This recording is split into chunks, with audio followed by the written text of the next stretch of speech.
Thank you. The gentleman from Florida, Mr. Donalds, is recognized for 5 minutes. Thank you, Mr. Chairman. You know, this hearing is a complete and utter waste of time. I mean, this thing is ridiculous. I thought we'd wasted a lot of time here in Congress, and unfortunately for the American people, we do, and this hearing adds to that. We are examining big oil's climate pledges.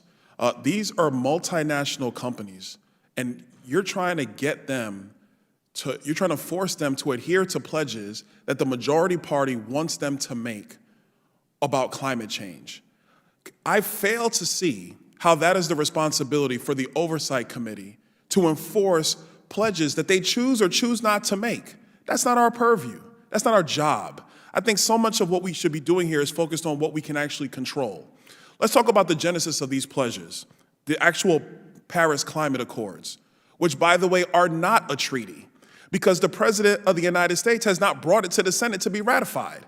So if it's not a treaty of the United States, these climate accords, how then do we have the legal authority to try to hold multinational companies, some of which headquarter themselves in the United States?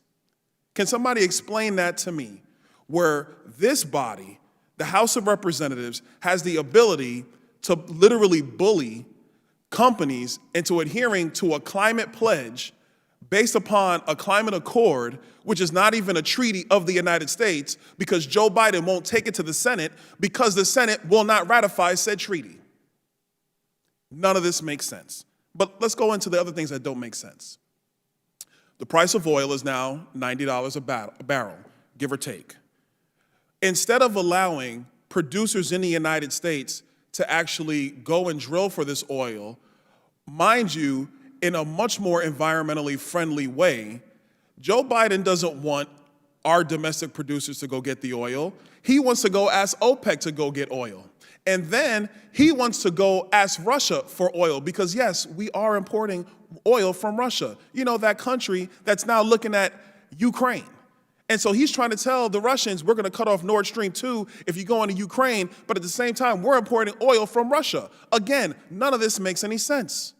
But we're going to hold the oil companies accountable for not holding to their climate goals.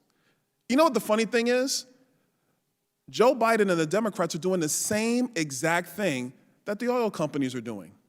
You see, the Democrats are running around talking about how, oh, we're going to cut carbon emissions by 2030. We're going to be tied to the Paris Climate Accords. This is what we're going to do. It's going to be great for our environment. But in the same breath, we are relying on countries in other parts of the world to drill the oil that we need to keep the lights on, to drill the oil that, you know, for Dr. Mann, he needs to power Penn State.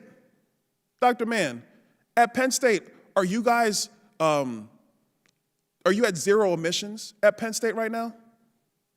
I don't control Penn State's emissions, but Dr. Mann, I'm only claiming my time. Dr. Mann, I'm talking right now. Dr. Mann, does Penn State even have the ability to be at zero emissions?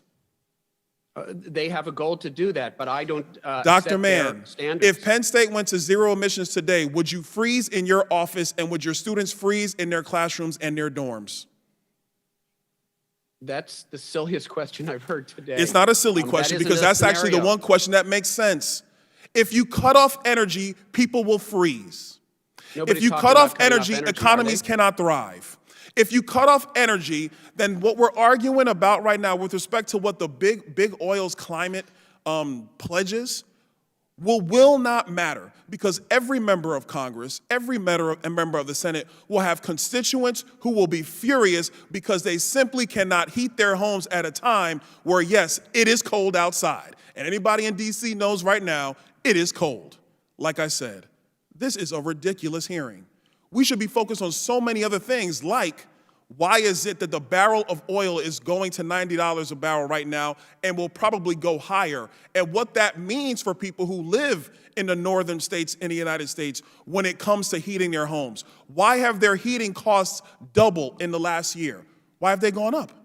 It's because of bad economic policy coming out of the White House. And considering all the decision-making that this White House is engaged in, it's no wonder that they're wrong again. I yield back. The gentlewoman from Michigan, Ms. Tlaib, is recognized for 5 minutes.